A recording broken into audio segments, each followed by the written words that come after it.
চট্টগ্রাম কলেজে দ্বাদশ শ্রেণীর সুপ্রিয় শিক্ষার্থীবৃন্দ, আশা করছি তোমরা সকলেই ভালো আছো। তোমাদের পদার্থবিজ্ঞান বিষয়ে স্থির তড়িৎ চ্যাপ্টারের একাধিক চার্জের জন্য তড়িৎ বলের উপরিপাতন নীতি অর্থাৎ একাধিক চার্জের জন্য কুলম্বের সূত্র সম্পর্কিত গাণিতিক সমস্যা আলোচনা করছিলাম, তারই ধারাবাহিকতা আনছি। প্রথমে আমি শুরু করছি, একটু লক্ষ্য করো।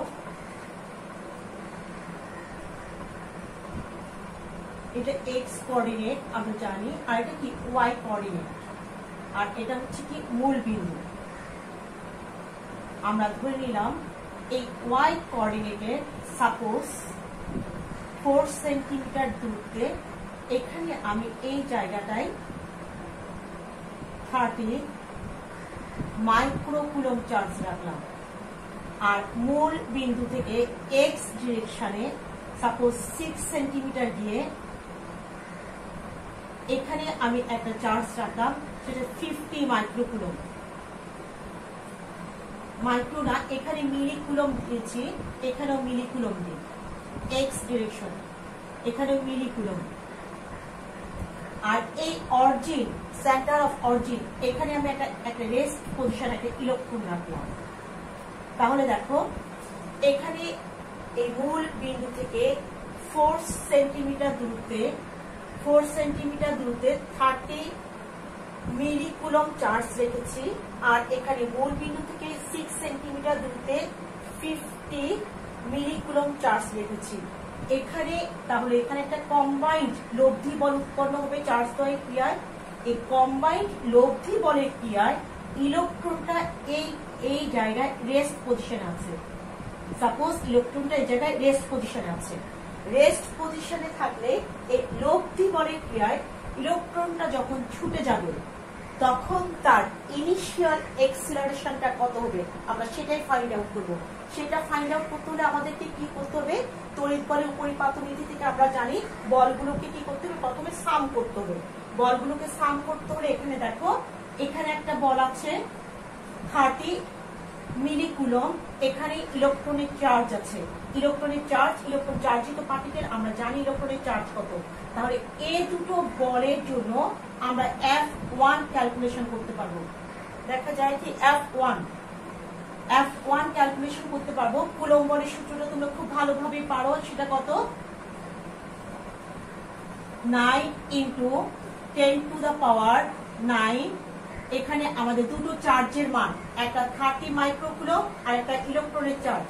30 মাইক্রোকুলম্বকে আমরা কত লিখব, 30 × 10⁻³ 30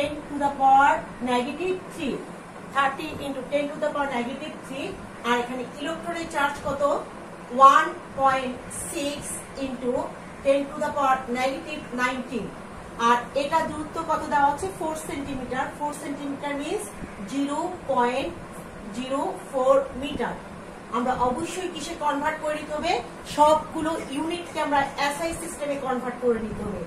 এরপর দেখো এই ইলেকট্রন আর এখানে যে চার্জটা আছে 50 মিলিকুলম্ব, এই দুটোর মধ্যে একটা আকর্ষণ বল আসবে, সেটা কত, F2 সমান তোমরা অ্যাকর্ডিংলি লিখতে পারবা কত, এখানে 9 × 10⁹। এখানে আমি কত লিখবো, 30 মিলিকুলম্ব ছিল, এখানে আমি লিখবো 50 মিলিকুলম্ব। এটাকে কনভার্ট করে দিবে এসআই ইউনিটে আর ইলেকট্রনের চার্জ। তাহলে আমরা F2 পেয়ে যাব। F2 পেয়ে গেলে এখানে যেহেতু এক্স কোঅর্ডিনেট আর ওয়াই কোঅর্ডিনেট আছে, তোমরা অবশ্যই জানো এই দুটোর মধ্যবর্তী কোণ কত, 90 ডিগ্রি। তাহলে আমরা যদি এখন সামান্তরিকের সূত্রে চলে যাই, তাহলে লব্ধি বল কিভাবে হিসাব করব, লব্ধি বল 90 ডিগ্রি হলে আমাদের F = কত হবে, √F1² + F2²। বাকি যে অবশিষ্ট রাশিটা থাকবে সেটা cos 90 কারণে সেটা ক্যান্সেল হয়ে যাবে। ক্যান্সেল হয়ে গেলে আমরা এখানে একটা লব্ধি বলের মান পাবো না, অবশ্যই লব্ধি বলের মানটা বের করে নিব। লব্ধি বলের মানটা যখন আমরা পেয়ে যাব, এই লব্ধি বলের ক্রিয়ায় এই ইলেকট্রনটা এখান থেকে কি হবে, এক্সিলারেট হবে।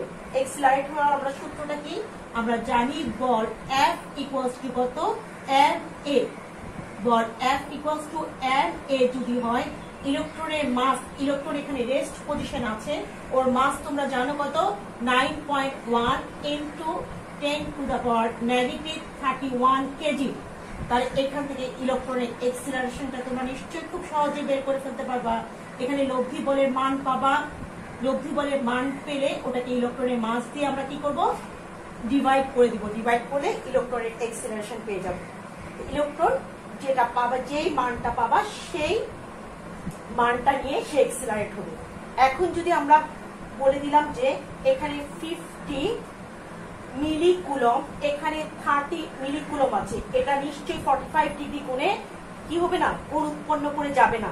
যদি কোণ উৎপন্ন করতে হয়, যেহেতু চার্জের মান ডিফারেন্ট, তাহলে আমরা অবশ্যই, তোমরা এটা জানো, আমরা এটার সাথে আমরা যদি থিটা কোণ ধরে নিই, তাহলে এখানে থিটা সমান কত আসবে, যেহেতু 90 ডিগ্রি আছে, আমরা সরাসরি এদিকে ওয়াই কম্পোনেন্টের এখানে একটা মান পাবা, এদিকে যে মানটা পাবা F1 আরেকটা কি পাবা F2, এই দুটো। তাহলে F আমরা কার সাথে কোণ ধরেছি, এখানে x অক্ষের সাথে আমরা কোণটা যেহেতু ধরে নিয়েছি, তাহলে আমাদের উপরে কোণটা যাবে F1 ডিভাইডেড বাই F2। এখানে অবশ্যই কি আসবে, tan ইনভার্স। tan ইনভার্স এগুলো তোমরা ভাগ করতে আপনারা খুব ভালো করে দেখেছো, সেটা equals to tan inverse F1 divided by F2। আর যে রাশিগুলো আছে এখানে sin 90 সমান 1 আর এদিকে cos 90 সমান 0 হয়ে যাবে। আশা করছি তোমরা পারবে। আমি সেকেন্ড ম্যাথে আসছি। এবার দেখো, এখানে আমি দুটো গোলক নিয়েছি, গোলক মিন্স স্পিয়া বা বিট, যেটাকে আমরা বলি স্পিয়া বা বিট নিয়েছি। এখানে এই দুটো বিট, এটা রেডিয়াস দিয়েছি 2 সেন্টিমিটার, এটা রেডিয়াস দিয়েছি 2 সেন্টিমিটার, কিন্তু সেন্টার টু সেন্টার ডিস্টেন্স আমি দিয়েছি এখানে 10 centimetre. Centre to centre distance দেওয়া আছে 10 সেন্টিমিটার। এখানে দেখো, এই ধরনের প্রবলেম গুলো মোস্ট কমন, আর এগুলো প্রায় যেহেতু আসে, এই জিনিসগুলোর ক্ষেত্রে তোমাদের খেয়াল রাখতে হবে। আমরা এখানে ডিস্টেন্স আমরা এই 10 সেন্টিমিটার যে দিয়ে দিয়েছি সেন্টার টু সেন্টার ডিস্টেন্স, এটা না দিয়ে আমরা এখানে একটা কাজ করতে পারতাম, এই জায়গা থেকে এই জায়গা পর্যন্ত আমরা কি করতাম 6 সেন্টিমিটার দিতে পারতাম। আর এখানে রেডিয়াস যদি মেনশন করে দেওয়া থাকে, তাহলে আমাদের কত আসতো 6 প্লাস এখানে এটা রেডিয়াস কত 2 আর এটা রেডিয়াস কত 2, তাই টোটাল কত আসতো 10 সেন্টিমিটার। তাই এটাই আমাদের প্র্যাকটিস হয়ে আসছে যে আমরা সেন্টার টু সেন্টার ডিস্টেন্স দিয়ে দিব, আদারওয়াইজ এই স্পিয়ার দুটোর মাঝখানে ডিস্টেন্স আর তাদের রেডিয়াস দিয়ে দিব। তাহলে তোমাদেরকে আমরা বলে থাকি যে তোমরা এই মধ্যবর্তী ডিস্টেন্সের সাথে স্পিয়ারের রেডিয়াস গুলো অ্যাড করে দিয়ে এই মধ্যবর্তী ডিস্টেন্সটা বের করবা।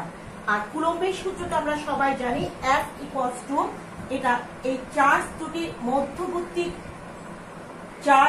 চার্জ দুটির গুণফল, যার একটা চার্জ হচ্ছে কত 8 আর একটা চার্জ কত 14, এই চার্জ দুটির গুণফলের সমানুপাতিক এবং মধ্যবর্তী দূরত্বের বর্গের ব্যস্তানুপাতিক। তাহলে সেটা যদি হয়ে থাকে, তাহলে দেখো এই কুলম্ব বলটা এই ডিস্টেন্সের উপরে অনেকাংশে নির্ভরশীল।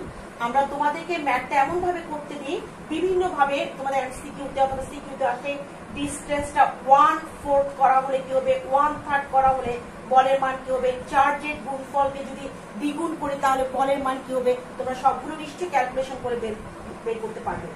আর এখানে যে ব্যাপারটা মোস্ট ইম্পর্টেন্ট, সেটা হচ্ছে যে আমরা কুলম্বের সূত্রে লিমিটেশন মানে সীমাবদ্ধতা বলতে যেটা বুঝো, যে মূল একটা সীমাবদ্ধতা হচ্ছে এই কুলম্বের সূত্রটা শুধুমাত্র পয়েন্ট চার্জের ক্ষেত্রে প্রযোজ্য। আমরা পয়েন্ট কি আমরা জানি, পয়েন্ট কি যার শুধু অবস্থান এবং অবস্থিতি আছে, আর কিছুই নেই, সেটা হচ্ছে কি পয়েন্ট চার্জ। কিন্তু কুলম্বের সূত্রে এটা মেনশন করা আছে যে পয়েন্ট চার্জের জন্য দুটো পয়েন্ট চার্জ নিলে এই দুটো চার্জের মাঝখানে আমরা কুলম্বের সূত্রটা খুব সঠিকভাবে নির্ণয় করতে পারবো। কারণ পয়েন্ট চার্জে কি আছে, শুধুমাত্র অবস্থান এবং অবস্থিতি আছে। কিন্তু আমরা তোমাদেরকে যখনই স্পিয়ার দিয়ে দিই, তখন আমরা তোমাদেরকে রেডিয়াস দিয়ে দিই, তোমরা এভাবে করে ডিস্টেন্স বের করে নাও।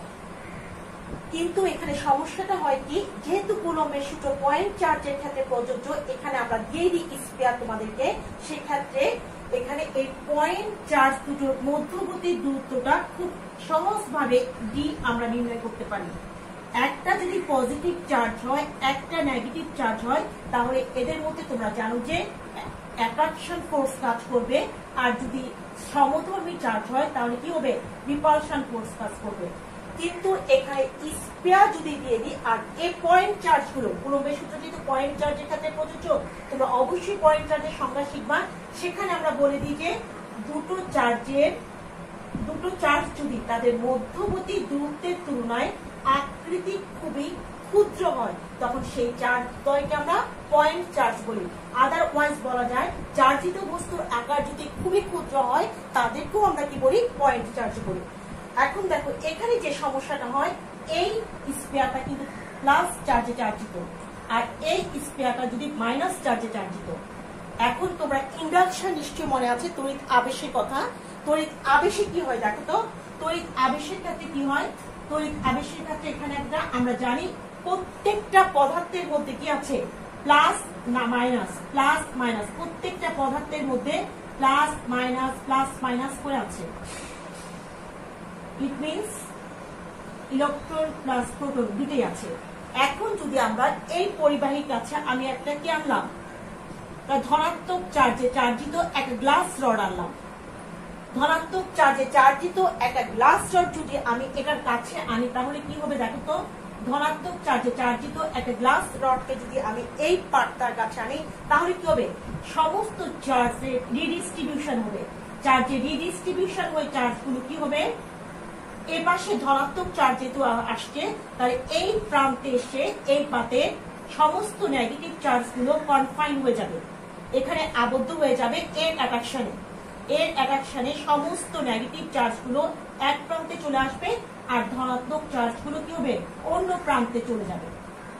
এটাকে আমরা কি বলি, ইলেকট্রিক ইন্ডাকশন বা তড়িৎ আবেশ। আবেশের কারণে সে এই প্রান্তে এই পাতের মেটাল প্লেটের ঋণাত্মক চার্জগুলোকে কনফাইন করবে, অন্য পাশে নেগেটিভ চার্জগুলোকে রিপেল করে পাঠিয়ে দিবে। এখন আমরা যদি এটাকে নেগেটিভ চার্জে চার্জিত করে যাই, তোমরা ওই যে তোমাদের লজিক গ্রেডের ইয়েগুলোতে দেখেছো, প্র্যাকটিক্যাল গুলোতে দেখেছো, এটাকে আমরা কি করতে পারি, গ্রাউন্ডেড করে দিতে পারি। আর্থিং বা গ্রাউন্ডেড করে দিলে কি হয়, এই পজিটিভ চার্জগুলো আর্থে চলে যায়। আর্থ যেহেতু কি চার্জের জন্য, তড়িৎ চার্জের জন্য একটা বিশাল ভান্ডার, তুমি এটা সিঙ্ক বা সোর্স যতই তুমি দাও অথবা যতই তুমি নাও, এই পৃথিবীর চার্জের কোনো পরিবর্তন হবে না। তাহলে ধন চার্জ গুলোকে পৃথিবীর ইলেকট্রনটা রিসিভ করে নিবে, এই পুরো মেটাল প্লেটটা কি হয়ে যাবে, ঋণ চার্জে চার্জিত হয়ে যাবে। এটা যেহেতু আমরা জানি, তাহলে এখন দেখো এই স্পিয়ারটা আমরা ধরে নিই যে চার্জ পরিবাহীর পৃষ্ঠে অবস্থান করে, পরিবাহী কন্ডাক্টরের পৃষ্ঠে সুষমভাবে চার্জটা ছড়িয়ে পড়ে, আর এখানে কি নেগেটিভ চার্জে চার্জিত। তাহলে এই ক্ষেত্রে দেখো এখানে কি ইন্ডাকশন ঘটবে না, অবশ্যই ইন্ডাকশন ঘটবে। ইন্ডাকশন ঘটে কি হবে, এটা যেহেতু নেগেটিভ আর এটা যেহেতু পজিটিভ, তাহলে এই পজিটিভ এই নেগেটিভকে কি করবে, নেগেটিভটা পজিটিভকে অবশ্যই কি করবে, অ্যাটাক করবে। অ্যাটাক করার কারণে কি অবস্থা হয়, সমস্ত পজিটিভ চার্জগুলো এক প্রান্তে চলে আসে, যে পাশে নেগেটিভ চার্জ আছে এ পাশে চলে আসে, আর এ পাশে চলে আসতে দেখো এই পজিটিভ চার্জগুলো যদি এই নেগেটিভ স্পিয়ারের নেগেটিভ চার্জের কারণে সে অ্যাট্রাক্ট হয়ে এই প্রান্তে চলে আসে, জড়ো হয়, তাহলে আমাদের ডিস্টেন্সটাকে কেন্দ্র থেকে কেন্দ্র পর্যন্ত নিয়ে রেখে ওয়াইজ হবে, সেক্ষেত্রে তো হচ্ছে না। আবার যদি এটাও ধন চার্জে চার্জিত হয়, এটাও যদি ধন চার্জে চার্জিত হয় এবং এটাও যদি ধন চার্জে চার্জিত হয়, সেক্ষেত্রে কি হবে, সেক্ষেত্রে হবে যে এই স্পিয়ার গুলোর মধ্যে যে চার্জ গুলো আছে সেগুলো কি হবে, একজন একজনকে রিপেল করে দেখা যাবে এই চার্জ গুলো এই প্রান্তে এসে জড়ো হবে এবং এখানে চার্জ গুলো এসে এই প্রান্তে শেষ প্রান্তে এসে জমা হবে। তখন তো আমাকে বিগার ডিস্টেন্স কনসিডার করতে হবে। আর মানে বিপরীত ধর্মী চার্জের ক্ষেত্রে তাহলে আমাদেরকে স্মলার ডিস্টেন্স কনসিডার করা লাগছে, আর একই ধর্মী চার্জের জন্য যেহেতু রিপেল করে দূরে সরিয়ে দিচ্ছে, তাহলে আমাদেরকে কি কনসিডার করা লাগছে, বিগার ডিস্টেন্স। আর বিপরীত ধর্মী চার্জের ক্ষেত্রে স্পিয়ার দুটোর মাঝখানে স্মলার ডিস্টেন্স, সেখানেও সমস্যা হচ্ছে। তাহলে সবচেয়ে ওয়াইজ হবে কি পয়েন্ট চার্জ কনসিডার করা। যদিও আমরা প্র্যাকটিস আমাদের প্রচলিত আছে, আমরা সমস্ত পরিবাহী চার্জগুলোকে কেন্দ্রে কনসেন্ট্রেটেড চিন্তা করে মধ্যবর্তী দূরত্ব নির্ণয় করি। তাহলে এটা কি আইডেন্টিক্যাল বা একই আকৃতির বস্তুর ক্ষেত্রে, আমরা মধ্যবর্তী ডিস্টেন্স নির্ণয় করতে পারছি। যদি একই আকৃতির অবজেক্ট না হয়, ইট মিনস সুষম বা সিমেট্রিক যদি অবজেক্টের আকৃতি না হয়, সেক্ষেত্রে কি হবে? সুষম বা সিমেট্রিক যদি অবজেক্টের আকৃতি না হয়, সাপোজ অসম আকৃতি দুটো অবজেক্ট নিলাম, সেক্ষেত্রে তো আমি সেন্টার টু সেন্টার ডিস্টেন্স নিতেই পারছি না। Centre to centre distance calculation করাটা অনেক জটিল হয়ে যাবে। সেই জন্য আমরা কুলম্বের সূত্র নির্ণয় করার সময়, কুলম্বের সূত্র মানে কুলম্বের সূত্র প্রয়োগ করার সময় অবশ্যই আমরা বিন্দু চার্জের ক্ষেত্রে চিন্তা করব, আর নয়তোবা সুষম আকৃতি দুটো বস্তুর ক্ষেত্রে চিন্তা করব। অসম আকৃতির বস্তুতে চার্জের ডিস্ট্রিবিউশনটাও এই কর্নারে কর্নার সমান থাকে না। এছাড়াও মধ্যবর্তী ডিস্টেন্সটা নির্ণয় করা একটু জটিল হয়ে পড়ে। সেই জন্য আমরা অসম আকৃতির বস্তুর ক্ষেত্রে কুলম্বের সূত্র কমপ্লিটলি ইনভ্যালিড হয়ে যায়। এটা তো আছে। আরেকটা জিনিস আছে যে কুলম্বের সূত্রের একটা সীমাবদ্ধতা। এটা কুলম্বের সূত্রে এই দুটো চার্জ কি হতে হবে? রেস্ট পজিশনে থাকতে হবে। রেস্ট পজিশনে না থাকলে আমরা জানি এই চার্জিত অবজেক্ট যখনই মুভ করা শুরু করে তখন তারা কি করে? ইলেকট্রোম্যাগনেটিক রেডিয়েশন ইমিট করে। তখন ইলেকট্রোম্যাগনেটিক রেডিয়েশন ইমিট করে মিন্স এখানে ইলেকট্রিক ফিল্ড তো চার্জ তড়িৎ ক্ষেত্র, তো এই চার্জ তো তড়িৎ ক্ষেত্র সৃষ্টি করছে। সাথে সাথে চার্জ যখনই মুভ করা শুরু করবে তখনই সে কি করে? ম্যাগনেটিক ফিল্ড ক্রিয়েট করে ফেলে। ম্যাগনেটিক ফিল্ড ক্রিয়েট করে তখন তো কুলম্ব নির্ণয় করাটা একটু কষ্টকর হয়ে যাবে। সেই জন্য একটা চার্জের সাপেক্ষে আরেকটা চার্জ অবশ্যই রেস্ট পজিশনে থাকতে হবে। এখন দেখো, আমি দিয়ে দিলাম যে এই স্পেয়ারটাতে এই বিডে 8 মাইক্রোকুলম চার্জ আছে, এখানে -14 মাইক্রোকুলম চার্জ আছে। সেটা যদি হয়ে থাকে তোমরা অবশ্যই বুঝতে পারছো এই দুটো স্পেয়ার একজন একজনকে আকর্ষণ করবে। আমি বললাম যে এই দুটো বিটকে আমরা যদি একটা কন্ডাক্টিং ওয়্যার দিয়ে যুক্ত করি অথবা স্পর্শ করাই, কন্ডাক্টিং ওয়্যার দিয়ে যুক্ত করি অথবা কি করি? স্পর্শ করি, তখন কি হবে? আমরা এখন ওরা একজন একজনকে বিপরীতধর্মী চার্জের জন্য অ্যাট্রাক্ট করছে, কিন্তু আমি বলে দিলাম যে তুমি যখন এদেরকে কন্ডাক্টিং ওয়্যার দিয়ে যুক্ত করবা তখন দেখা যাবে যে এই দুটো স্পেয়ার একজন একজনকে রিপেল করবে, মিন্স বিকর্ষণ করবে। কেন বিকর্ষণ করবে? তাহলে তোমরা তো অবশ্যই বুঝতে পারছো একটার চার্জ কত আছে? 4, আর একটার চার্জ কত আছে? -14।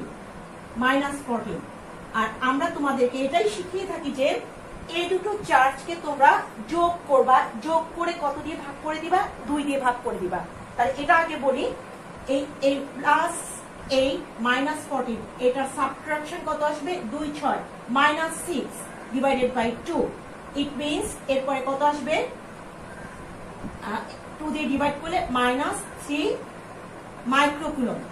তখন একটা স্পর্শ করার পরে অথবা কন্ডাক্টিং ওয়্যার দিয়ে সংযোগ করার পরে একটা স্পেয়ারে চার্জের পরিমাণ হবে -3 কুলম।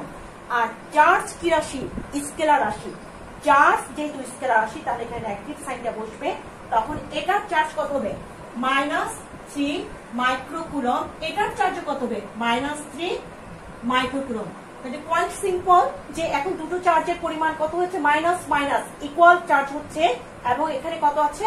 মাইনাস মাইনাস পরস্পরকে বিকর্ষণ করবে। তাহলে আমরা নিশ্চয়ই আনসার করতে পারবো যেহেতু একই ধর্মী চার্জ হয়ে যাচ্ছে তাহলে তার পরস্পরকে কি করবে? বিকর্ষণ করবে।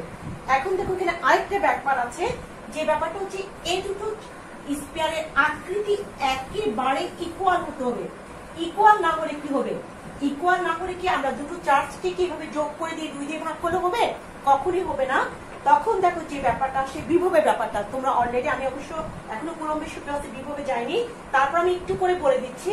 সাপোজ এটা যদি 1 সেন্টিমিটার হতো আর এটা যদি 3 সেন্টিমিটার হতো তখন কি হতো? এটা রেডিয়াস যদি 3 সেন্টিমিটার হতো, এটা রেডিয়াস 3 সেন্টিমিটার আর এটা রেডিয়াস ধরে নিলাম আমি কত? 1 সেন্টিমিটার। সেই ক্ষেত্রে কি তুমি এই দুটোকে যোগ করে এখানে 8 ছিল, এখানে -14 ছিল, সেই ক্ষেত্রে কি তুমি চার্জ দুটোকে যোগ করে 2 দিয়ে ভাগ করলে হতো? কখনই হতো না। সেই জন্য আমরা স্পেয়ার গুলোকে বলে দিই যে এগুলো একই আকৃতির স্পেয়ার। তখন যে ব্যাপারটা আসতো, বিভবের ব্যাপারটা চলে আসতো। আমরা তো তোমরা ওয়াটার অ্যানালজি দিয়ে তোমরা অনেক পড়েছো, বিভবের ব্যাপারটা তোমরা দেখেছো। এখানে সাপোজ আমি একটা সরু একটা বিকার নিলাম, এটাকে ওয়াটার দিয়ে পূর্ণ করে দিলাম, আর এখানে একটা বড় আকৃতির বিকার নিলাম, এটাও সাপোজ ওয়াটার দিয়ে পূর্ণ। এখানে দেখো, এখানে পানির লেভেলের উচ্চতা হচ্ছে কত, এতটুকু, এখানে পানির লেভেল হচ্ছে এখানে। আর এখন এই দুটো বিকারকে যদি আমি একটা ওয়াটার পাইপ দিয়ে যুক্ত করি, তাহলে এখান থেকে এখানে কি পানির চাপ বেশি, এখান থেকে পানি কন্টিনিউয়াসলি এখানে পড়তে থাকবে। কতক্ষণ পর্যন্ত পড়বে? যতক্ষণ না পর্যন্ত ওয়াটার লেভেলটা সমান না হবে। ওয়াটার লেভেলটা সমান না হবে ততক্ষণ পর্যন্ত কি হবে, পানির ফ্লোটা থাকবে। যেই মাত্র ওয়াটার লেভেলটা সেম হয়ে যাবে তখনই পানির ফ্লোটা বন্ধ হয়ে যাবে। সেই ক্ষেত্রে আমরা বলতে পারি যে এখানে কি হলো, পানির চাপ সমান হয়ে গেল, পানির চাপ সমান হওয়ার পরে ফ্লোটা বন্ধ হয়ে গেল। আর আমরা তড়িতের ক্ষেত্রে বলবো যে বিভব এক জিনিসটা হচ্ছে বৈদ্যুতিক চাপ। বৈদ্যুতিক চাপ, বিভব হচ্ছে বৈদ্যুতিক চাপ। এই দুটো জায়গায় এই পানিটাকে তুমি যদি চার্জ হিসাবে চিন্তা করে নাও, তাহলে যেই অবস্থার পরিপ্রেক্ষিতে, কোন অবস্থার পরিপ্রেক্ষিতে, এই উচ্চতার বা পানির চাপের পরিপ্রেক্ষিতে পানি ফ্লো হয়েছে আনটিল যতক্ষণ না পর্যন্ত পানির লেভেল সমান হয়েছে। আর তড়িতের বিভব হচ্ছে বৈদ্যুতিক চাপ। ওই বৈদ্যুতিক চাপটা দু জায়গায় সমান না হওয়া পর্যন্ত, এই দুটা স্পেয়ারের বৈদ্যুতিক চাপটা সমান না হওয়া পর্যন্ত এদের মধ্যে কি হবে, চার্জের রিডিস্ট্রিবিউশন চলতে থাকবে। তাহলে সেই ক্ষেত্রে চার্জের রিডিস্ট্রিবিউশন যদি চলতে থাকে, এখানে তো পানির পরিমাণ সমান হয়ে গেল, কিন্তু এই 1 নম্বর বিকার আর এই 2 নম্বর বিকারে কি পানির পরিমাণ কি সমান হয়েছে? তাহলে সেই ক্ষেত্রে আমরা যদি এটা যদি 1 সেন্টিমিটার স্কয়ার থাকে, এটা যদি 3 সেন্টিমিটার স্কয়ার থাকে, সেক্ষেত্রে কি আমরা +8 - 14 ডিভাইডেড বাই 2 করলে কি চলবে? কখনই চলবে না। সেটা আমি বিভব এসে ডিটেলস বলে দিব। তাহলে আমরা দেখো এখন এখানে চলে আসি। তাহলে এখানে একটা মানে খুব ইম্পর্টেন্ট একটা ব্যাপার হলো যে এই বস্তুদ্বয়ের আকৃতি অবশ্যই আমাদের কি হতে হবে, সমান হতে হবে। এখন আমি তোমাদেরকে বলে দিলাম যে একটা নিউট্রাল চার্জ, আরেকটা স্পিয়ার আনলাম, একই আকৃতির আরেকটা স্পিয়ার আনলাম, আরেকটা স্পিয়ার এনে আমি প্রথমে এই স্পিয়ারটাকে এখান থেকে আমি ডিসকানেক্ট করে দিচ্ছি। এই স্পিয়ারটাকে সাপোজ এটা হচ্ছে যে পি, এটা হচ্ছে যে কিউ, এটা হচ্ছে যে আর। এই আর স্পিয়ারটাকে প্রথমে আমি এটার সাথে টাচ করালাম। এটার সাথে টাচ করালাম মিন্স আমি এটার সাথে কন্ডাক্টিং ওয়্যার দিয়ে কানেক্ট করে দিলাম। যেহেতু একই আকৃতির এই স্পিয়ারের রেডিয়াস তো আমি ধরে নিলাম R3 সমান কত, 2 সেন্টিমিটার। তাহলে এখানে কি হবে, চার্জের রিডিস্ট্রিবিউশন হবে। চার্জের রিডিস্ট্রিবিউশন হয়ে এখানে কত, 8, এখানে কোনো চার্জ নেই, 0 চার্জ। তাহলে এখানে কত হবে, 8 + 0 ডিভাইডেড বাই 2। ইট মিনস এটা চার্জের পরিমাণ কত হবে, 4। এখানে আমাদের ইউনিট যেটা আছে সেটা তো বসবেই। এটা চার্জের পরিমাণ হবে 4 মাইক্রোকুলম। তাহলে এখানে কি আর 8 থাকবে, কখনোই না। তখন এখানে কত হবে, এটা তো 4 মাইক্রোকুলম চার্জ চলে আসবে। এখন আমি এই কানেকশনটা বন্ধ করে দিলাম। এই তারটাকে, কন্ডাক্টিং ওয়্যারটাকে আমি খুলে নিয়ে আমি এই স্পিয়ারের সাথে যুক্ত করে দিলাম। আগে এই স্পিয়ারটা ছিল নিউট্রাল, কিন্তু এখন এই কত কুলম চার্জ ক্যারি করতেছে, 4 মাইক্রোকুলম চার্জ ক্যারি করতেছে। তাহলে এখন আবার চার্জের রিডিস্ট্রিবিউশন হবে। এখন রিডিস্ট্রিবিউশনটা কিভাবে হবে, এখানে কত আছে 4, এটাতে আছে 4, আর এখানে কত ছিল -14 ডিভাইডেড বাই 2। যেহেতু এরা একই আকৃতির তাই আমরা এভাবে করতে পারছি। এটা বারবার বলছি, 4 থেকে এখান থেকে এই 14 থেকে এই 4 চলে গেলে আমাদের কত থাকে, 8 -8 থাকলে এখানে দেখো আমরা এটাকে 2 দিয়ে ভাগ করে দিব। 2 দিয়ে ডিভাইড করলে এখানে কত আসবে, -4 মাইক্রোকুলম চার্জ আসবে। তাহলে এখানে নতুন চার্জ কত হবে, -4 মাইক্রোকুলম। এবার এটাকে আমি ইজেক্ট রিমুভ করে নিলাম, এই সিস্টেম থেকে এটাকে আমি সরিয়ে নিলাম। এই R3 কে কমপ্লিটলি সরিয়ে ফেললাম। সরিয়ে ফেলে বললাম যে এই দুটো গোলকের মধ্যে, স্পিয়ারের মধ্যে আগে যে কুলম বলটা পেতাম, আর এখন যে চার্জের রিডিস্ট্রিবিউশনের ফলে এখানে যে চার্জগুলো আসছে 4 মাইক্রোকুলম, এখানে আসছে -4 মাইক্রোকুলম। এখনের পরিমাপকৃত কুলম বল, সাপোজ এটা প্রায়, এই দুটো কি সমান হবে, বেশি হবে নাকি কম হবে? এটা তোমাদের এভাবে প্রশ্ন আসতে পারে। এই দুটো চার্জের বিফোর টাচিং এ অথবা বিফোর কানেকশনে যে কুলম্ব বলটা পাবা, আফটার টাচিং বা আফটার কানেকশনে পরে কুলম্ব বলের পরিমাণটি ভ্যারি করবে, সমান হবে, বেশি হবে না কম হবে, এভাবে আসতে পারে। আসলে নেক্সট প্রবলেম আসি। এখানে দেখো, এখানে একটা স্ট্রিং বা তার থেকে আমি সাপোজ 7.5 গ্রাম ভরের 30 ন্যানোকুলম্ব মানে একটা বিট বা স্কয়ার সংযুক্ত করলাম। তার থেকে 2 সেন্টিমিটার নিচে আমি 7.5 গ্রামের -60 ন্যানোকুলম্ব মানের আরেকটা চার্জিত বিট বা স্কয়ার এখানে স্থাপন করলাম। আমি তোমাদেরকে বললাম যে এই সিস্টেমটায় তাহলে দেখো, এই সিস্টেমটা আমি তোমাদেরকে বলে দিলাম যে ব্যালেন্সড পজিশনে আছে। তোমরা এই ধরনের মেকানিক্স কিছু অঙ্ক করেছো, এটা তার দিয়ে আমি এখানে একটা বিট বা এখানে একটা বব ঝুলিয়ে দিলাম। এটার চার্জ হচ্ছে 30 ন্যানোকুলম্ব, আর এটার কিছু নিচে ইট মিনস 2 সেন্টিমিটার নিচে একই আকৃতির আরেকটা বিট বা স্কয়ার ঝুলিয়ে দিলাম, তার চার্জ হচ্ছে কত 60 ন্যানোকুলম্ব। এখানে আমি বললাম যে এই সুতার টান নির্ণয় করো, এই স্ট্রিং বা সুতাটার টান কত হবে। এটা আমি কতে বললাম, স্ট্রিং বা সুতার টান কত হবে, T equals to what।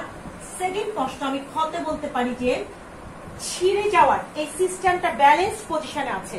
তোমরা গতিবিদ্যায় মানে তোমাদের পড়েছো, টান উপরে কাজ করে আর ওয়েট, অবজেক্টের ওয়েট কোন দিকে কাজ করে, নিচের দিকে কাজ করে। যখন এটা ব্যালেন্স পজিশনে যায় ইট মিনস টান বল আর ওয়েট যখন সমান হয় তখন এটা ইকুইলিব্রিয়াম স্টেটে থাকে। এখন যদি আমি বললাম যে এই টানটা, এই স্ট্রিং বা টানটা সর্বোচ্চ এই তারটা 0.22 নিউটন বল টলারেন্স পাওয়ার আছে, তাহলে এই ছিঁড়ে যাওয়ার পূর্ব মুহূর্তে তার টান বলের পরিমাণ না বলে ছিঁড়ে যাওয়ার পূর্ব মুহূর্তে তাদের এই দুটো চার্জিত বিটের মাঝখানে দূরত্ব মিনিমাম ডিস্টেন্স কত হবে। ছিঁড়ে যাওয়ার পূর্ব মুহূর্তে এই বিট দুটোর মধ্যবর্তী দূরত্ব কত হবে। এটা বোঝানোর আগে তোমরা এটা দেখো, এটা কোয়াইট সিম্পল একটা জিনিস।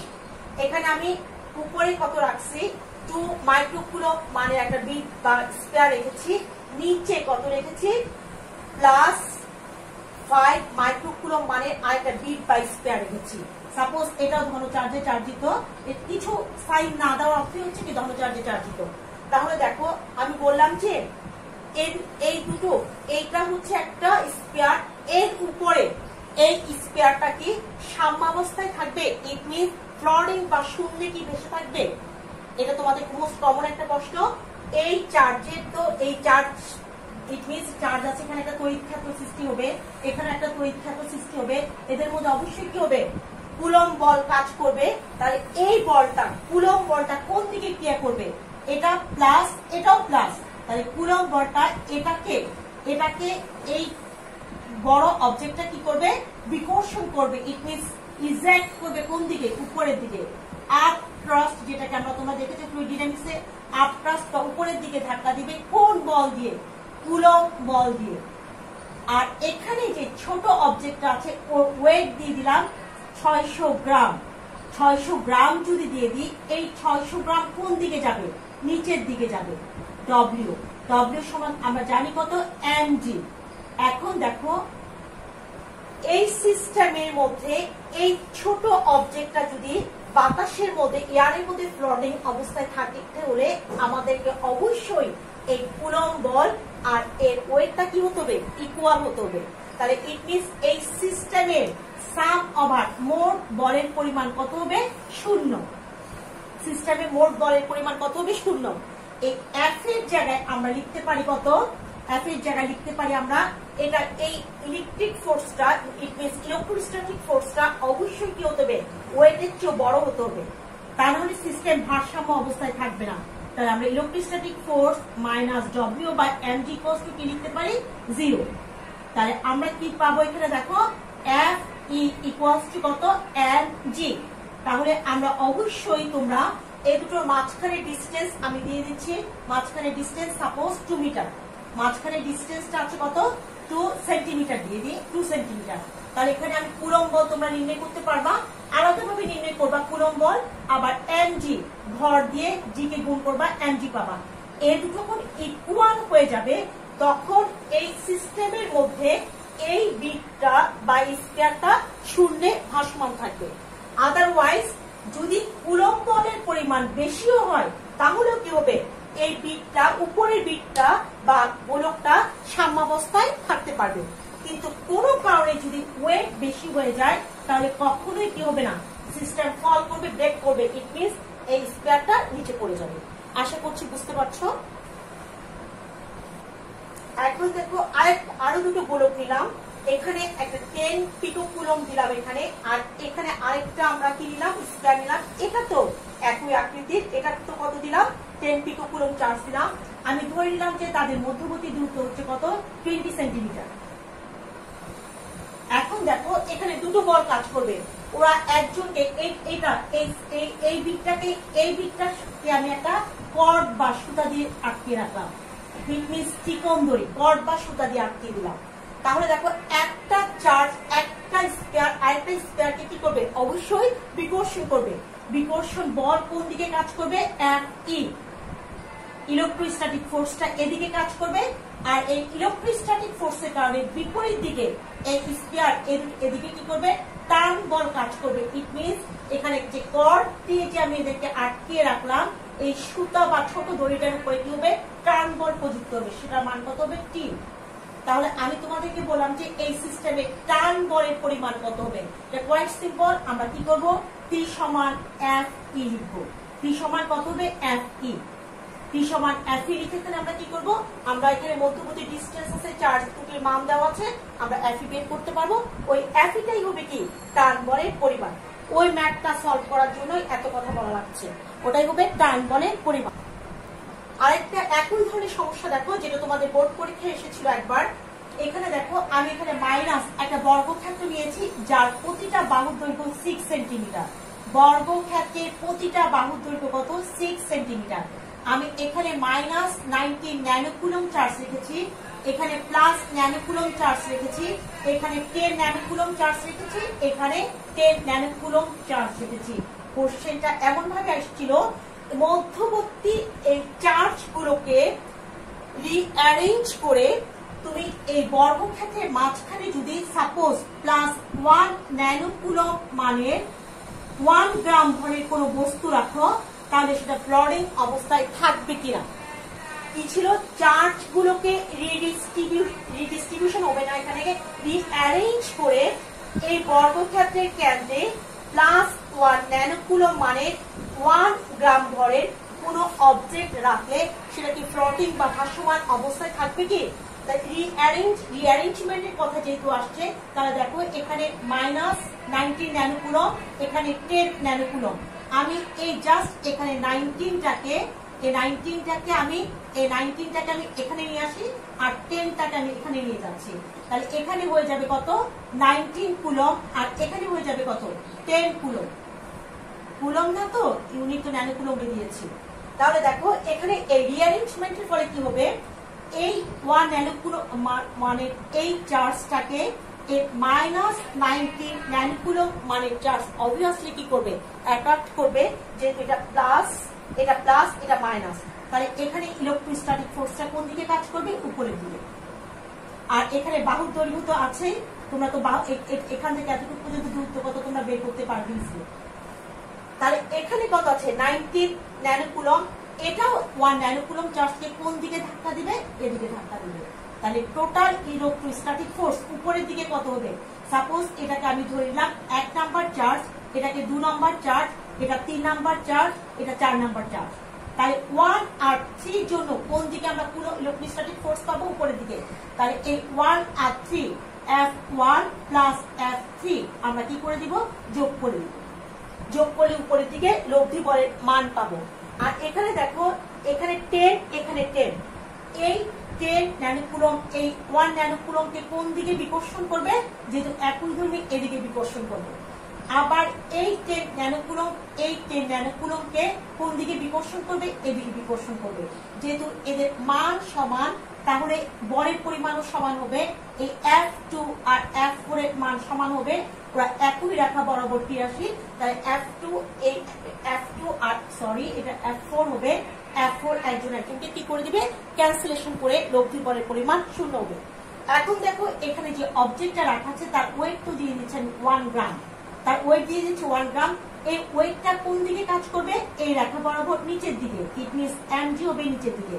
তাহলে sum of F1 F3 equals to যদি F প্রাইম হয়, এই F প্রাইম আর mg যদি ইকুয়াল হয় আগের কনসেপ্টটা, তাহলে এই 1 ন্যানোকুলম চার্জ এই বর্গক্ষেত্রের সেন্টারে ভাসমান, ইট মিনস ফ্লোরিং অবস্থায় থাকতে পারবে, আদারওয়াইজ পড়ে যাবে। তোমরা নিশ্চয় এই লব্ধি বলটা অবশ্যই কুলম্ব সূত্র ব্যবহার করে বের করতে পারবা, আর mg তো কোয়াইট সিম্পল, খুব ভালোভাবে তোমরা বের করতে পারবে। এখন আসো আমাদের আলোচ্য ম্যাথটাতে। এখানে আমি বলেছি প্রথমে এই স্ট্রিং বা তারের tugging force, it means tension force বা টান বল নির্ণয় করব। তাহলে আমরা কিভাবে নির্ণয় করবে সেটা। আর এখানে দেখো এই দুটো চার্জের মধ্যে কি কাজ করবে, কুলম্ব বল। আমি কষ্টটা মুছে দিচ্ছি, এখানে আমরা একটা টেনশন বের করব আর ছিঁড়ে যাওয়ার পূর্ব মুহূর্তে মধ্যবর্তী ডিস্টেন্স বের করব। কষ্টগুলো মুছে ফেলছি। এখন দেখো এই দুটো চার্জের মধ্যে, এদের মধ্যে কি করবে, ইলেকট্রোস্ট্যাটিক ফোর্স কাজ করবে, যেটা ডিরেকশন হবে কোন দিকে, নিচের দিকে। আরেকটা জিনিস কাজ করবে নিচের দিকে, সেটা কি বলতো, ওয়েট। কার ওয়েট ধরবো আমরা, এটার ওয়েট।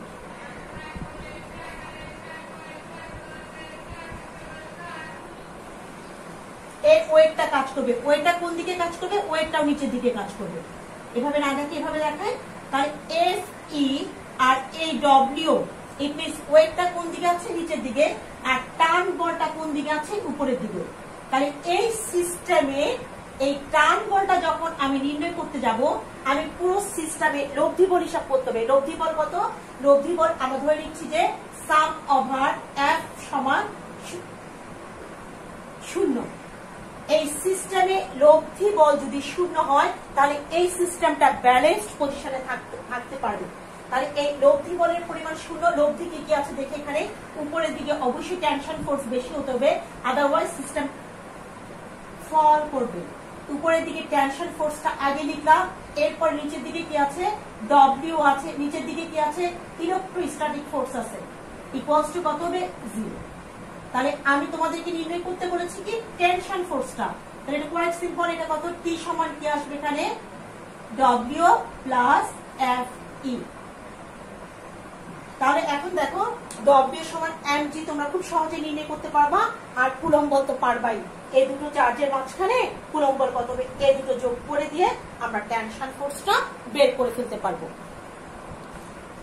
এবার 2 নম্বর প্রশ্নে আসি। 2 নম্বর প্রশ্নটা কি ছিল, এদের এই দুটো স্পিয়ার বা বিডের মাঝখানে দূরত্ব হচ্ছে 2 সেন্টিমিটার। আমি বলে দিচ্ছি যে ছিঁড়ে যাওয়ার পূর্ব মুহূর্তে ওদের মধ্যবর্তী দূরত্ব কত হবে। তাহলে এখানে দেখো এই রাশিটা তো আমরা পেয়েছি ব্যালেন্স অবস্থা ধরে, T equals to W plus FE। এখন আমাদের ডিসটেন্সটা কোথায় আছে, ডিসটেন্সটা এই FE এর মধ্যে আছে, ডিসটেন্সটা কোথায় আছে, FE এর মধ্যে আছে।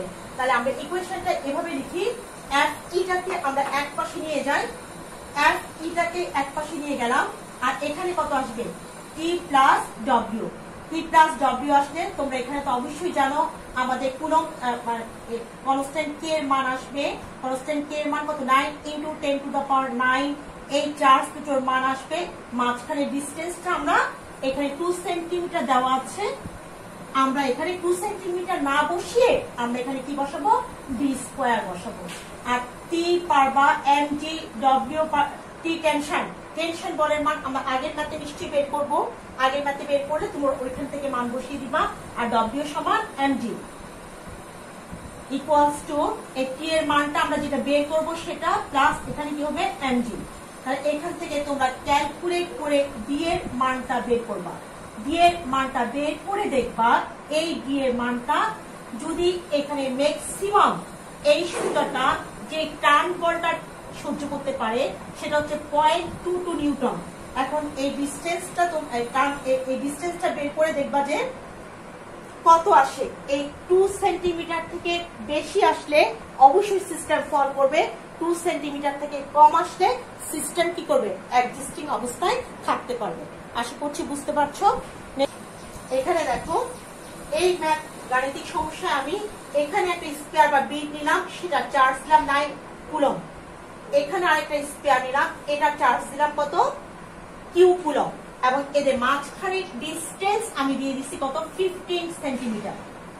এখন আমি বললাম যে এখানে কিউ নট মানে একটা চার্জ রাখো, কিউ নট মানে চার্জটাকে এই সিস্টেমের মধ্যে তুমি এমন ভাবে ইনভলভ করবা যেন এই চার্জের ইনভলভমেন্টের ফলে এই সিস্টেমটা ভারসাম্য অবস্থায় থাকে।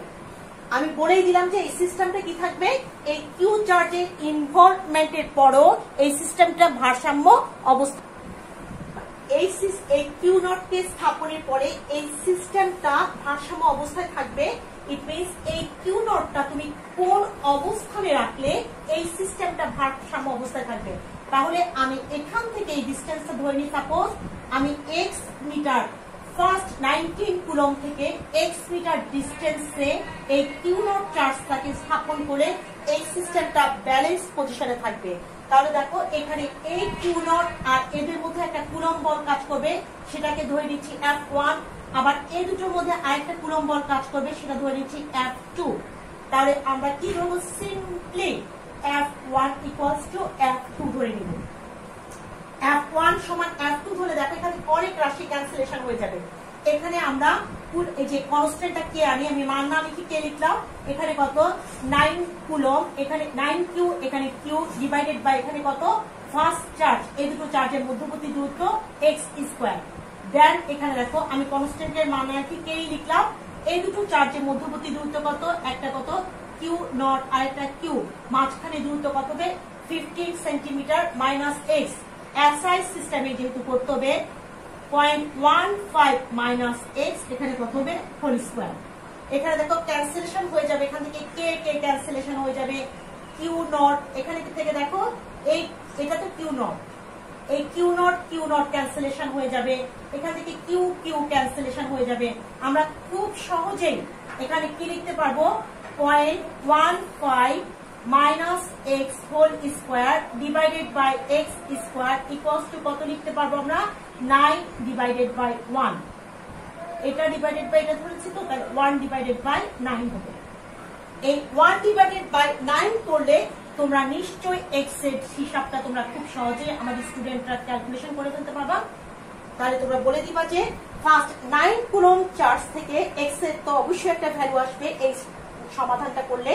তাহলে এক্স এর ভ্যালু থেকে তোমরা বলে দিবা যে first charge it means 9 Q coulomb charge থেকে আমরা যদি এটাকে আমাদের প্রাপ্ত মান যেটা পাবা সেটা সাপোজ আমি 1.2 পেলাম, 0.12 সেন্টিমিটার ডিস্টেন্সে স্থাপন করলে এই সিস্টেমটা ব্যালেন্স পজিশনে থাকবে। নেক্সট আরেকটা হোমওয়ার্ক দিচ্ছি আমি, এই ম্যাথটা তোমরা করবা। এখানে আমি দিয়ে দিলাম কত 3 মিলিকুলম চার্জ দিলাম, এই স্কয়ারে যেহেতু মোস্টলি সবগুলো সেম, এখানে 20 মিলিকুলম চার্জ দিলাম, এদের মাঝখানে ডিস্টেন্স দিয়ে দিলাম 18 সেন্টিমিটার। আমি বলে দিলাম যে এখানে যে কোনো ডিস্টেন্সে আমরা এখানে কিউ মানের একটা বড় কিউ মানের চার্জ রাখবো, যে কোনো ডিস্টেন্সে প্লাস কিউ কুলম মানে একটা চার্জ রাখলাম। যেই চার্জটা রাখলে এই সিস্টেমটা ব্যালেন্স পজিশনে থাকবে। সিস্টেমটা ব্যালেন্স পজিশনে থাকা সত্ত্বেও কি মোট বলের পরিমাণ কি হতে হয়, 0 হতে হয়। তাহলে এখান থেকে যে কোনো একটা ডিস্টেন্স ধরে নিবা, যে কোনো ডিস্টেন্স ধরে নিশ্চয়ই তোমরা এই দুটো মাঝখানের বল নির্ণয় করতে পারবা। দুটা অথবা দুটা ইকুয়েশন সলভ করে চলে আসবে, তিনটাও করা যায়, তিনটা বড় করা যায়। আর এই কিউ এর ভ্যালুটা অবশ্যই কিসে আসতে হবে, নেগেটিভ ভ্যালু আসতে হবে। আশা করছি পারবা। এখন দেখো এখানে আমি একটা হাইড্রোজেন অ্যাটমের চিত্র দিলাম। আমরা তো হাইড্রোজেন অ্যাটমের নিউক্লিয়াস চিনি, এটা শুধুমাত্র একটা কক্ষপথ আছে, এখানে একটা ইলেকট্রন দিলাম। আমি বলে দিলাম যে এখান থেকে অনেকগুলো প্রশ্ন করা যায়। আমরা জানি হাইড্রোজেন অ্যাটম অথবা যে কোনো অ্যাটমের ফার্স্ট কক্ষপথের ব্যাসার্ধ হচ্ছে কত, ফার্স্ট কক্ষপথের ব্যাসার্ধ হচ্ছে যে 0.53 অ্যাংস্ট্রম। আর এখানে কত প্রোটন আছে। আমি বলেছিলাম যে এখানে কতগুলো অনেকগুলো জিনিস চাওয়া যায়। প্রোটন এবং ইলেকট্রনের মধ্যকার ইলেকট্রোস্ট্যাটিক ফোর্স কত, এটা কোয়াইট সিম্পল, এটা তোমরা একই সমান পারবা। যেহেতু আমরা ইলেকট্রন এবং প্রোটনের চার্জের পরিমাণ আমরা সবাই জানি কত, 1.6 × 10 ইনভার্স নেগেটিভ 19 কুলম। প্রোটন ধনাত্মক, এটা ঋণাত্মক। আমরা ফোর্স বের করার সময় কখনোই কি বসাবো না, নেগেটিভ সাইনটাকে বসাবো না, আমরা শুধুমাত্র মান বিবেচনা করতেছি, আমরা শুধু মান বিবেচনা করি। তাহলে আমরা এখানে ইলেকট্রোস্ট্যাটিক ফোর্সটা খুব সহজেই পেয়ে যাবো। হ্যাঁ, এখান থেকে আমি বলতে পারি ইলেকট্রনটা কত অ্যাঙ্গুলার ভেলোসিটি অথবা তার অ্যাঙ্গুলার ভেলোসিটি ওমেগা। তোমরা মেকানিক্সে পড়েছো অ্যাঙ্গুলার ভেলোসিটি কি ওমেগা, লিনিয়ার ভেলোসিটি কি ভি। আমি এখান থেকে তোমাদেরকে বলতে পারি ওর অ্যাঙ্গুলার ভেলোসিটি অথবা লিনিয়ার ভেলোসিটি কত, অথবা এক্সিলারেশন কত। আমরা যেহেতু এফ পেয়ে গেছি, তাহলে এফ সমান কি আছে, এম এ। কে ঘুরছে, ইলেকট্রন ঘুরছে, তাহলে কার মাস আসবে, ইলেকট্রনের মাস। ইলেকট্রনের মাস আগে লিখেছিলাম আর তোমরা জানো মাস কত। তুমি এখান থেকে এক্সিলারেশন বের করে ফেলবা, এক্সিলারেশন সমান কি হবে, এফ ডিভাইডেড বাই এম। আমরা ইলেকট্রোস্ট্যাটিক ফোর্স নির্ণয় করে এখানে বসিয়ে দিব, আর ইলেকট্রনের মাস এখানে বসিয়ে দিয়ে ইলেকট্রনের এক্সিলারেশনটা খুব সহজেই নির্ণয় করতে পারবো। আর ইলেকট্রন এক্সিলারেশন নির্ণয় করার পর তোমরা গতিবিদ্যার সূত্র কি, এ সমান কি ছিল, ভি স্কয়ার ডিভাইডেড বাই আর অথবা ইকুয়ালস টু ওমেগা স্কয়ার আর। এটা দিয়ে লিনিয়ার ভেলোসিটি অথবা অ্যাঙ্গুলার ভেলোসিটি আমরা খুব সহজে বের করতে পারবো। আর আরেকটা কোশ্চেন করতে পারি, আমি তো ইলেকট্রোস্ট্যাটিক ফোর্স নির্ণয় করেছি, আমি এ দুটোর মাঝখানে কি গ্র্যাভিটেশনাল ফোর্সটা নির্ণয় করতে পারি। ওটা কি, এফ জি, যেহেতু দুটোর মান জানা আছে এফ জি নির্ণয় করতে পারি। এফ জি নির্ণয় করার সূত্র নিশ্চয়ই মনে আছে, ক্যাপিটাল জি ইকুয়ালস টু কত, m1 m2 divided by D square. It means এখানে আর স্কয়ার আসবে, আর স্কয়ার। তাহলে আমরা বলতে পারি যে কোন বলের পরিমাণ বেশি হবে, অবশ্যই অবশ্যই কি হবে, ইলেকট্রোস্ট্যাটিক ফোর্সের পরিমাণ অনেক বেশি হবে। আমরা ফান্ডামেন্টাল ফোর্স থেকে জেনেছো এটা সবচেয়ে উইকেস্ট ফোর্স, আর এটা কি সবচেয়ে স্ট্রং না, এটা স্ট্রং ফোর্স, সবচেয়ে স্ট্রং ফোর্স সবার নিউক্লিয়ার ফোর্স।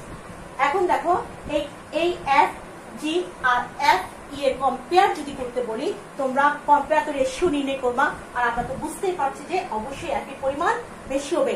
এফ জি এর পরিমাণ অনেক কম হয়, আর এফ জি এর পরিমাণ কম হয় সেটাই ভালো। বেশি হলে তো প্রকৃতিতে সবকিছু অ্যাটাচ হয়ে থাকতো, একজন একজনকে খুব বেশি আকর্ষণ করতো অথবা খুব বেশি বিকর্ষণ করতো। আরেকটা কথা বলতে পারি, সাপোজ এই ইলেকট্রনটা এই অবস্থানে আছে, রেস্ট পজিশনে আছে। ইলেকট্রন এখানে কি আছে, রেস্ট পজিশনে আছে। এ সাপোজ অবমুক্ত হয়ে গেল কোন ফোর্স দিয়ে হিট করাতে, সে অবমুক্ত হলো। সে আমি বলে দিলাম যে ইলেকট্রন তো খুব দ্রুত বেড়ে যায়, মাইক্রোসেকেন্ড। সাপোজ 5 মাইক্রোসেকেন্ড সময়ে সে কত ডিস্টেন্স যাবে, 5 মাইক্রোসেকেন্ড সময়ে সে কত ইলেকট্রনটা যদি হঠাৎ অবমুক্ত হয়ে যায়, তাহলে 5 মাইক্রোসেকেন্ড সময়ে সে কত ডিস্টেন্স যাবে। তাহলে আমরা তো এখানে এক্সিলারেশন জানি, এক্সিলারেশন যেহেতু জানা আছে, তাহলে আমরা কি ওর এই ডিটা নির্ণয় করতে পারবা না। ডি কিভাবে নির্ণয় করে, আমরা এস ইকুয়ালস টু আমরা জানি কি ভি নট টি প্লাস কত, হাফ এ টি স্কয়ার। এখানে ভি নট রেস্ট পজিশন যদি বলে দিই এই টার্মটা থাকবে না, এখানে এস এর জায়গায় আমি ডি বসিয়ে দিয়ে হাফ জানি, এখান থেকে এ এর ভ্যালু পাবা, আর টি সমান কত আছে, 5 মাইক্রো কুলম নিয়েছে, এটা সেকেন্ড। 5 মাইক্রোসেকেন্ড সময়ে সে কত দ্রুত যাবে সেটা আমরা ইজিলি ক্যালকুলেট করে ফেলতে পারবো। দেখো আরেকটা প্রবলেম, এটা মানে মোস্ট কমন একটা প্রবলেম, তোমাদের সব বইতে আছে, এটা বিভিন্ন ভাবে করা যায়। তারপর আমি একটু ডিসকাস করে দিচ্ছি। এখানে দেখো আমি সাপোজ দুটো ছোট খুব ক্ষুদ্র দুটো রাবার বল নিলাম, রাবারের বলে -3 মাইক্রোকুলম করে চার্জ আছে, ওদের ওয়েট আছে কত, 0.1 গ্রাম। আর এরা যে রশির সাহায্যে আমি ঝুলিয়ে রেখেছি, তার রশি যেটাই বলো, এটার দৈর্ঘ্য হচ্ছে কত, 10 সেন্টিমিটার। ঠিক আছে, এখন দেখো আমরা জানি কোন বস্তুকে যখন এভাবে সুতা দিয়ে সাসপেন্ডেড অবস্থায় রাখা হয়, তখন ওয়েট কোন দিকে যায়, নিচের দিকে, আর টাগিং ফোর্স ইট মিন্স টেনশনের ফোর্স কোন দিকে যায়, উপরের দিকে যায়। এখন আমি এই দুটোকে পৃথক রেখেছি, আমি এই দুটোকে সংযুক্ত করে দিলাম, ইট মিন্স এটাকে হ্যাং অন করে দেওয়ার ফলে একই পয়েন্টে নিয়ে আসলাম। এখানে ও একটা বিন্দু রাখলাম এখানে, তাহলে এই দুটো গোলকের অবস্থান হবে এখন এই জায়গায়। কেন হবে? কারণ ওরা দুজনই নেগেটিভ চার্জে চার্জিত। তাহলে ওরা কি করবে? একজন একজনকে বিকর্ষণের ফলে কিছু দূরত্ব সরে যাবে। আমি তোমাদেরকে কতটুকু দূরত্ব সরে গেল সেটা বের করতে বললাম। এই ডিস্টেন্সটা বের করতে বলেছি আমি। তোমাদেরকে বলে দিলাম যে ওরা 8 ডিগ্রি অ্যাঙ্গেলে, খুব বেশি তো সরবে না, 8 ডিগ্রি অ্যাঙ্গেলে সরে গেল। আমি চার্জের মান দিয়েছি, এর রশ্মির দৈর্ঘ্য দিয়েছি, স্ট্রিং এর ওয়েট দিয়েছি, আমি কত ডিগ্রি সরে গেল এটাও দিয়ে দিলাম। তাহলে ডি তোমরা নির্ণয় করবা। এখানে চার্জের পরিমাণ কত এটাও চাওয়া হতে পারে, চার্জের পরিমাণ কত এটাও চাওয়া হতে পারে। মধ্যবর্তী অ্যাঙ্গেল কত ডিগ্রি অ্যাঙ্গেলে সরে গেল। আমি তোমাদেরকে যে অন্য রাশিগুলো দিয়ে দিয়েছি, আমি ডিটা বের করে একটু দেখিয়ে দিচ্ছি। তোমরা দেখো এই জায়গায় ওয়েট নিচের দিকে, এখানে কত 0.1 গ্রাম, তাহলে ওর ওয়েট কোন দিকে যাবে? mg নিচের দিকে। আর এই দুটো স্কয়ার যেহেতু একই চার্জে চার্জিত, ওরা কোন দিকে যাবে? বিকর্ষণ এর ফলে ওরা দুজন দুদিকে তো সরেই গেছে। তাহলে আমাদের F ইলেকট্রোস্ট্যাটিক ফোর্সটা বাইরের দিকে কাজ করবে, আর ট্যাগিং ফোর্স সুতার টেনশন বলটা উপরের দিকে কাজ করবে। তোমরা ম্যাথে পড়েছো কোন বিন্দুতে যখন তিনটা বল ভারসাম্য অবস্থা সূচনা করে তখন লামির সূত্রের সাহায্যে আমরা নির্ণয় করতে পারি। আমরা লামি অ্যাপ্লাই না করে আমরা এটা খুব সহজে করতে পারি। দেখো এটা এতে কানেকশন হলো এটা, এই 8 ডিগ্রি, এটাকে আমি কত দিয়ে দিয়েছিলাম? 8 ডিগ্রি। এটা থেকে আমি একটা লম্ব অঙ্কন করতে পারি। এখানে সাপোজ এটা পি, এটা কিউ। তাহলে আমরা দেখো এখানে যদি 8 ডিগ্রি হয়, এক একটা কত হবে? 4 ডিগ্রি। ইট মিনস খুব ক্ষুদ্র অ্যাঙ্গেল। এখানে 4 ডিগ্রি হলে এখানে যদি আমি এটা কানেক্ট করে দিই, এখানে কানেক্ট করে দিলে এটা কি হবে? এখানেও কত আসবে? 4 ডিগ্রি। তাহলে এখানে অ্যাডজাসেন্ট সাইডটা, টি এর অ্যাডজাসেন্ট সাইডটা এখানে কত? এই সাইডটা কত হবে? এদিকে টি cos থিটা। এটা ভেক্টরের উপাংশ বিভাজন তোমরা ভালোভাবে পারো। আর এদিকে কি যাবে? টি sin থিটা। তাহলে এখানে কি হবে? টি sin থিটা সমান কি হবে? FE, আর টি cos থিটা সমান হবে কি? mg। তাহলে তাই যদি হয় তাহলে দেখো টি sin থিটা সমান কত হবে? Electrostatic force. আর টি cos থিটা সমান কত হবে? mg। এই দুটোকে ডিভাইড যদি করে দিই আমরা কি হবে? এখানে কি পাবো? টি ক্যান্সেলেশন হয়ে গিয়ে আমি কি পাবো? tan theta, tangent of theta, এখানে tangent of theta সমান কত? FE divided by mg। এটা একটা ইকুয়েশন পেলাম। এখানে দেখো এখন আমি এই থিটার মানটা, এই থিটা তো এখানে আছে, 4 ডিগ্রি তো তোমাদেরকে দিয়েই দিয়েছি। আর এখানে আর কোনো ডিসটেন্স দিয়েছি, এখানে এই সুতার দৈর্ঘ্য দিয়ে দিয়েছিলাম।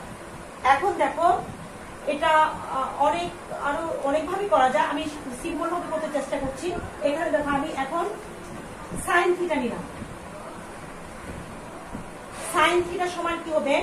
এখানে সাপোজ এখান থেকে যে লম্বটা ড্র করলাম এটা pn, সাইন থিটা এটা 90 ডিগ্রি, যেহেতু সাইন থিটা সমান কত আসবে? তোমরা জানো সাইন থিটা সমান কি?